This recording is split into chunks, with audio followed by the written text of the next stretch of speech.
And welcome. So this is a new game. Well, not really a new game. I think it came out in like 2015, but like new for me because it was free, obviously. It's called The First Tree. Well, obviously there's a tree right here. Game over. We're done. I wonder how many people have made that joke. I haven't loaded in. I just did a little bit of like testing for sound. There's no sound options, so I did the best that I could. I'm sorry if it's still shit. I mean, you didn't come here for quality, right? If you did, you came to the wrong place. That's beautiful. I have no knowledge about this game. It's also loud as fuck. Yeah, it's Fox.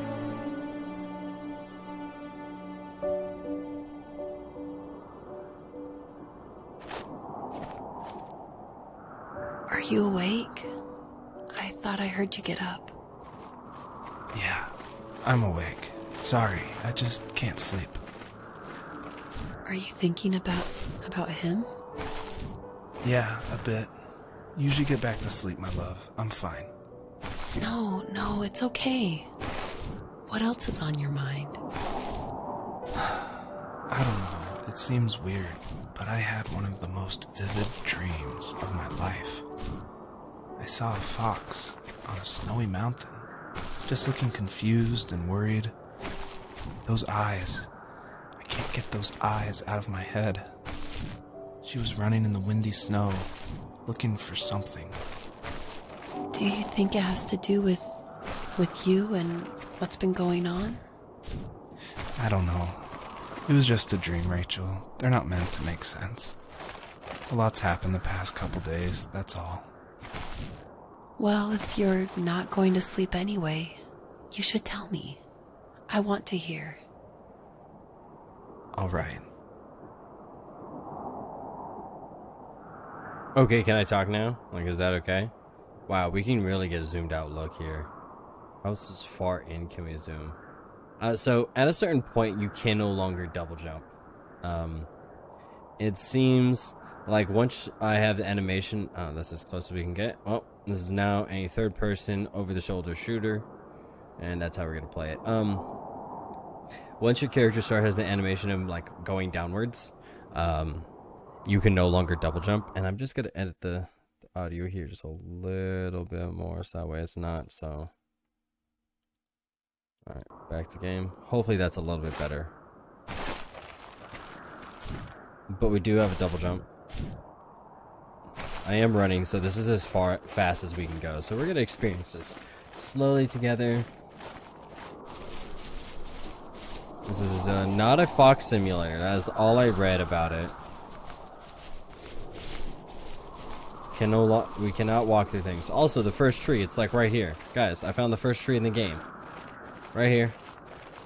Do you think we could pee on it? I didn't see a button for peeing.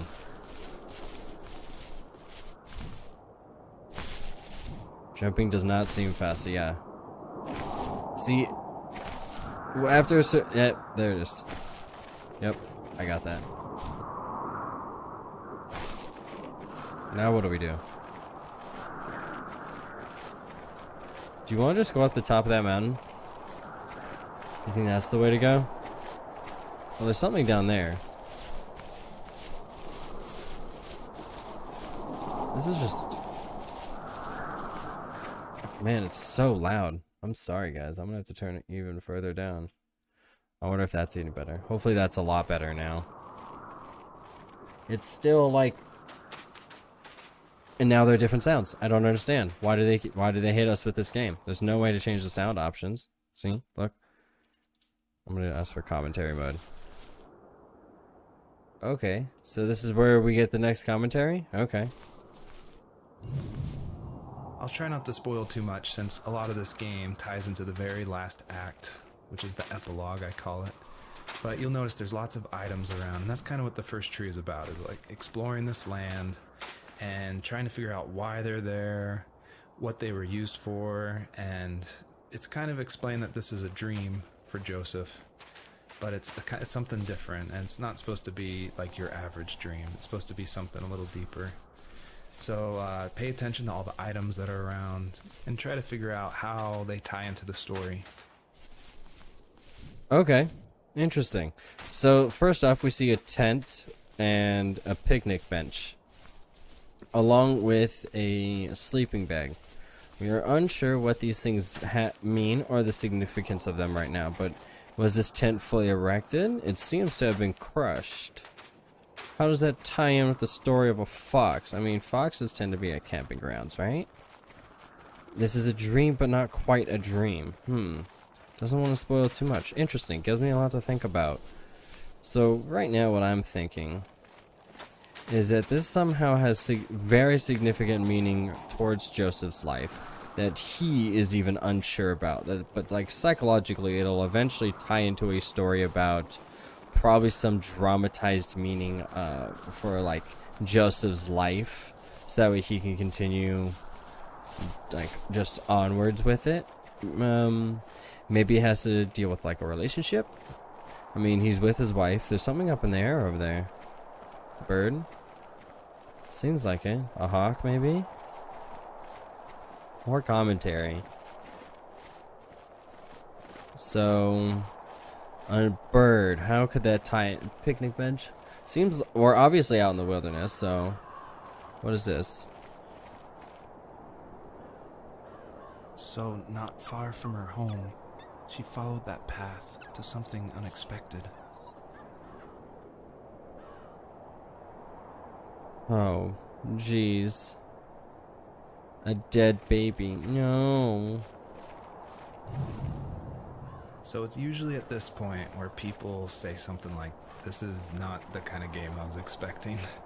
And that happened a lot at PAX West when I showed it. We'd have little kids play it, but then they see a dead fox cub, or a kit is technically the word, but cub sounds, I don't know, it sounds better. Like Wes Anderson uses it in Fantastic Mr. Fox, so I thought cub would be alright. But anyway, having this game, I wanted it to be more serious. This game is based on dealing with the death of my father, which is the hardest thing that's ever happened to me and my family. This game's fucking heavy, But bro. I don't want to talk about it here, and Hey man, open up if you want to. Anybody really, to this day still, it's very personal. And that's why I made this game. That's exactly the reason. Because I wanted to get those feelings out and like communicate with people without like talking about it. And so that's what the first tree is. It's me dealing with my feelings, and it was a personal project, and it was just me, and it actually, like, I'm really glad I made it, but it wasn't easy to make, I guess is what I'm saying. Yeah, man, like, dealing with the death of a family member is always strange for each person because nobody handles grief the same. And for us to try to communicate that, I think it's just hard for anybody to put into words how they feel about an event like that. Because it affects everyone differently, and it really depends, like, who died too. Was it your best friend or like an acquaintance that you knew from work? Though. She had to find her other two children. So she took that path. She followed it towards something ancient. Something with answers. Answers. So rarely do we find answers in the death of a loved one. So rarely are things tied up so neatly that we get to have an end saying, an end piece. Sometimes you have to realize. Well, I'm not gonna tell you what you have to realize. That's some bullshit. High and low, searching for any sign of her cubs. Points of light showed the way to this ancient tree. It was as if each one had a story to tell, all their own. The land was trying to tell my story, too. I felt like I was right behind her the whole time.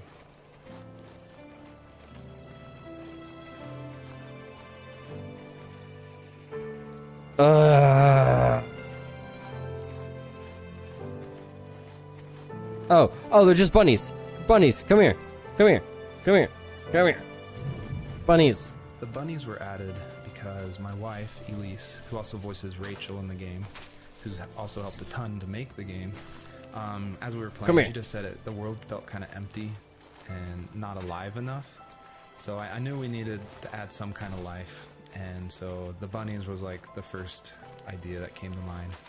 And like most of the game, I use like publicly available assets to speed up production because I was working full time along with making this game, and we just had our first baby, a little girl named Evelyn. Oh. So I was messing with this asset called Herd Sim, and at one point, like the generation script that creates variations of the sizes of the bunny. One time I got out of control and it made like this monster bunny that towered over everybody. And I shared that GIF on Imager and Reddit, and that was a huge hit. Oh, I use Helped Imager. Definitely gain an audience for this game. But it's hard because this game is like so serious. It's about life and death, not giant bunnies. But I knew I needed something, like a shout out to that, because it was pretty fun. So if you're able to catch all the bunnies on this map, I think there's around 13, then you'll get a special surprise. So good luck. Fuck, dude, why would you put me on blast like that? Because we all know I'm not gonna do that. I'm sorry, I'm not gonna spend the time catching all 13 bunnies. And again, I gotta turn down the sound. What are you doing to me, man? Come on. Ugh.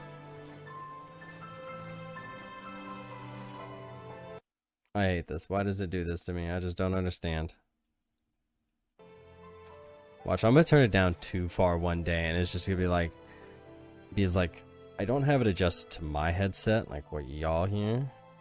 So I'm hoping that I'm doing a pretty good job of being able to keep it down for you. What do we got here? As a kid, did you ever do show and tell in your class? Yeah, I think I only did it once, when I was in the 4th grade. You know how my life was around then. I wanted to show my class what helped pass the time and distracted me, so I brought a dozen paper cranes I had made. I think I told everyone how badly I wanted to be a bird and fly, embarrassingly enough. No. Don't be embarrassed. Every kid wants to fly. For me, it was another toy from my dad, a wooden boat. I remember guarding it so carefully in my hands as I walked into class. When I sat down, a group of boys immediately made fun of it. They asked which trash can I found it in, or why an ugly log was my favorite toy. When I got up, I didn't even want to tell them my dad had carved it. I said it was a joke gift my friends had given me. Kids can be so cruel. Some of them are. I shouldn't have let them get to me, but it did. It's amazing we bounced back at all. I don't know what to say on that. I really don't have. Bunnies, come here, come here. How do I catch them? How do I catch a bunny?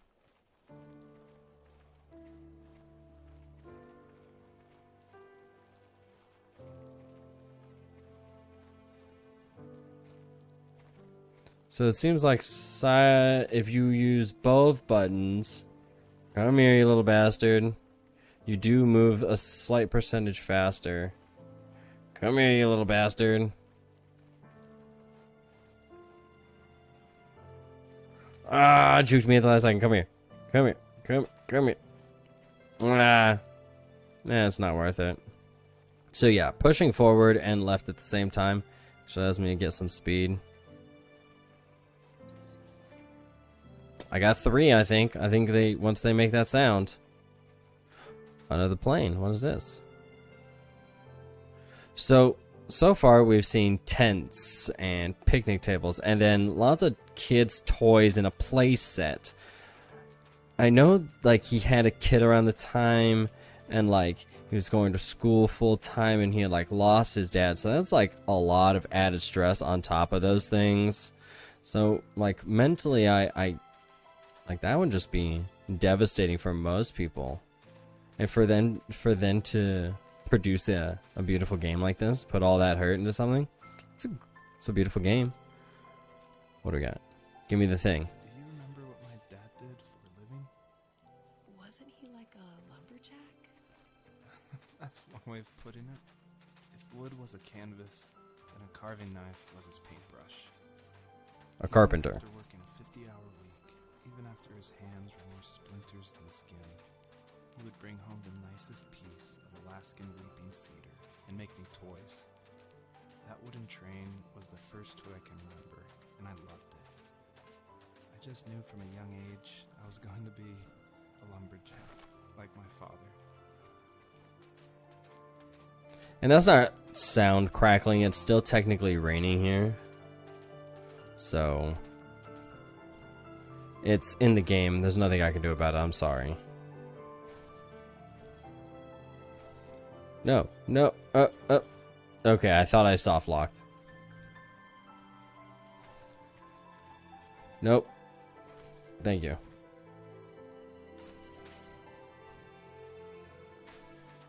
Run. Oh, there's another thing over there that I maybe didn't grab. Or maybe did. I'm gonna assume that maybe I didn't, and then it just showed back up. What do we got? A boat here?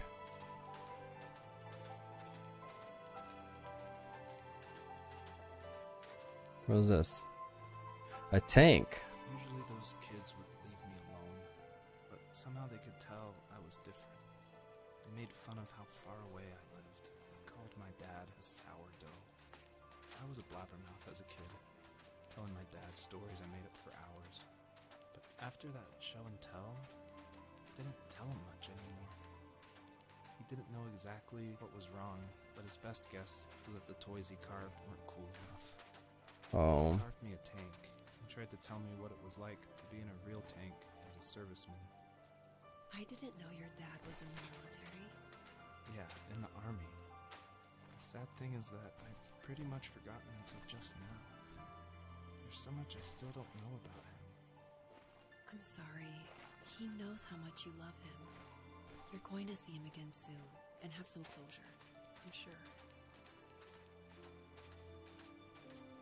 Bruh. This is some heavy ass shit. Come on, talk to me. Change the mood, please. Alaska. A lot of people have gotten confused why Joseph's father is called a sourdough. And it's not stated outright at the beginning of the game, but Joseph and his dad, they grew up in Alaska. And I don't have a real connection to Alaska except through friends who lived there, and it was also the place that me and my dad were going to go right before he passed away. But I love the idea of Alaska being like this beautiful solitary place. But anyway, what that has to do with sourdough is it's an Alaskan slang term about like someone who lives in the backwoods, like a redneck in Alaska. So I thought that was just to put some authenticity into the game. I added that word. Okay. Good reference, dude. Let's do high ground then low ground. Because we can go high ground, grab those orbs, and then come down. Right? Because gravity is free, as Jane says. If anyone gets that reference, good on you. Come on. Yeah. I don't see any bunnies. Oh, there's a thing over here. A school bus.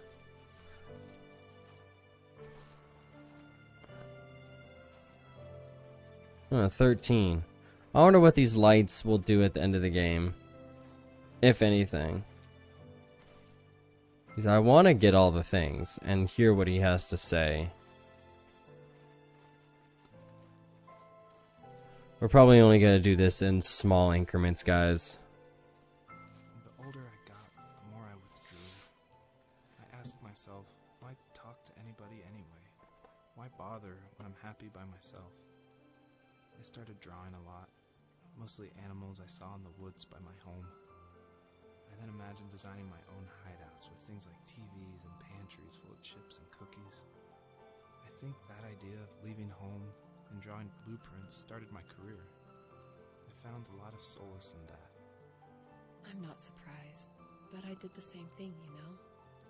There's something special about having a place to call your own. And now look at us. Well, if you count renting in an overpriced city. It's as close as we can get for now. Bruh. Oh my goodness. I thought it was important to say that, yes, I actually did draw this with crayons. And it was just funny to me one day that I was like, I'm working on my game, and I pulled out my little 1-year-old's like crayon set to draw this item for this game. I just realized just now that I probably threw away the original. I probably should have kept it and given it away to somebody, but oh well. Yeah, well, dude. Let's get it.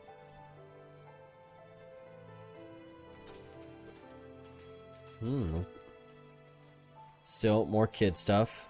Swing set. A duck hat. An angry build duck hat.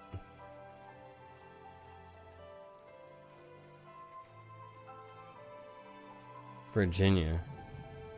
I feel like one of the main reasons people play small indie games is because they are so personal and intimate.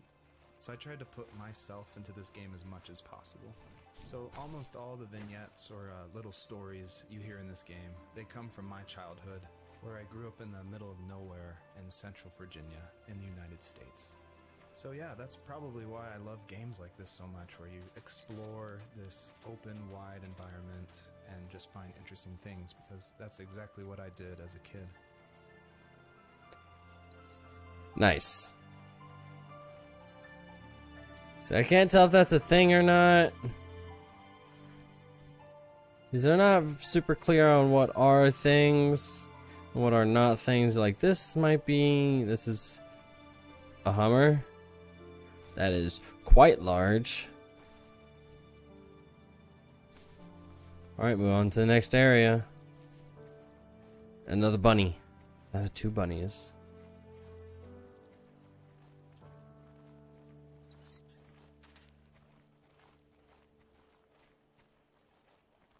Come here, bunny. Come here.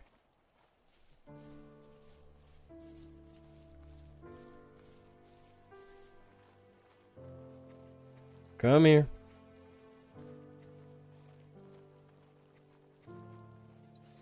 Got him.